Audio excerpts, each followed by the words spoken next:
Direktur Institut Hukum dan Kebijakan Publik, INHK, Husaini, kecewa Bupati dan Ketua DPRD Pati tidak menghadiri undangan yang pihaknya layangkan. Keduanya diundang untuk ikut bertukar pikiran dalam forum diskusi Pati bertema kajian hukum dan politis kenaikan pajak bumi dan bangunan perdesaan dan perkotaan atau PBB P2 Kabupaten Pati.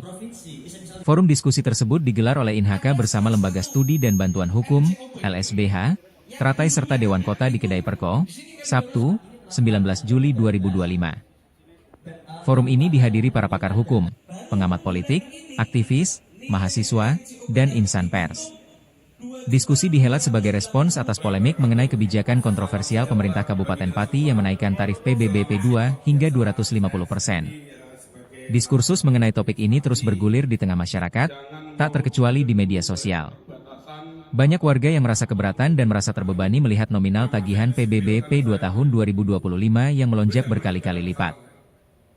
Direktur LSBH Teratai, Nimero Digulo, menjelaskan bahwa pihaknya menggelar forum ini demi mengajak pihak-pihak yang hadir untuk melakukan kajian hukum dan kajian politis atas kebijakan Bupati terkait penyesuaian tarif PBB P2.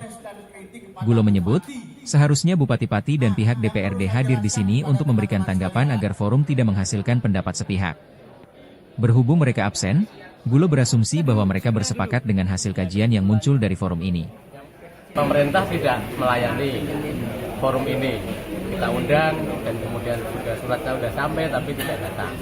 Padahal forum ini adalah forumnya orang-orang penting di kampung, bahwa yang datang itu yang kita undang itu adalah orang-orang yang di kampung itu selalu menjadi totokan orang ditanya-tanya.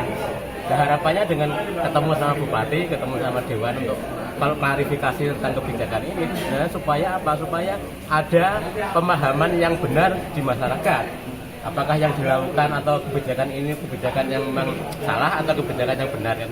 Ketika legislatif dan eksekutif hari ini diundang tidak hadir, apa menurut Anda penilaian untuk mereka itu? Kami akan melakukan kajian kebijakan. Kalau memang nanti ternyata itu ada yang bisa disoal secara hukum, maka kita akan proses secara hukum. Apakah itu dilaporkan ke pihak berwajib atau apa? Itu adalah salah satu target kami. Jadi jangan, karena apa? Karena ternyata kalau cuma di demo 100-500 orang itu kan dia kan nantang. Tapi urusannya sekarang adalah urusannya dengan kebijakan yang dibuat oleh negara. Karena ada hukum, ya kita lewat hukum. Yang diundang Bupati dan Ketua DPRD? Iya. Itu tidak hadir pun nggak ngasih konfirmasi apa-apa? Tidak ada konfirmasi.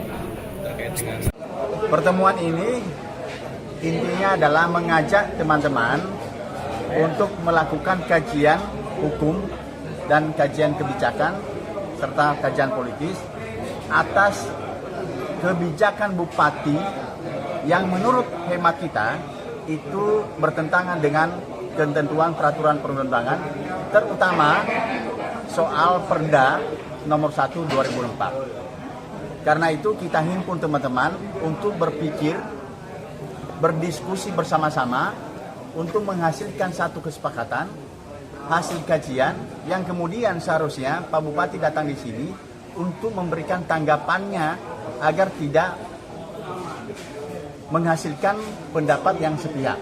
Tetapi beliau dan juga anggota Dewan tidak datang. Karena nggak datang maka asumsi kita bahwa mereka sepakat dengan hasil kajian kita.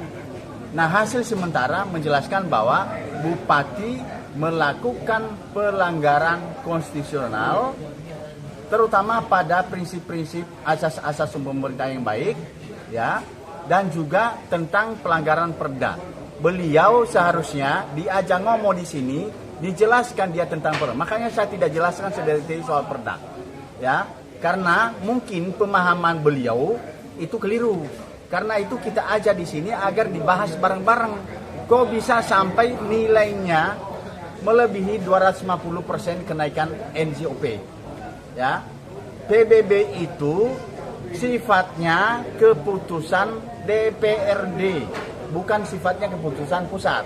Karena itu menyangkut pendapatan asli daerah. Nah, saya melihat bahwa Pak Bupati asal jiplak aja, yang penting dapat uang buat untuk pembangunan dan tidak jelas pembangunan yang mana yang dia lakukan. Saya nggak paham. Ada sebagian yang sudah dilakukan pembangunan. Karena itu seharusnya kalau jadi bupati harus jadi orang pinter. Jangan pinter untuk memeras rakyat aja lewat pajak. ketika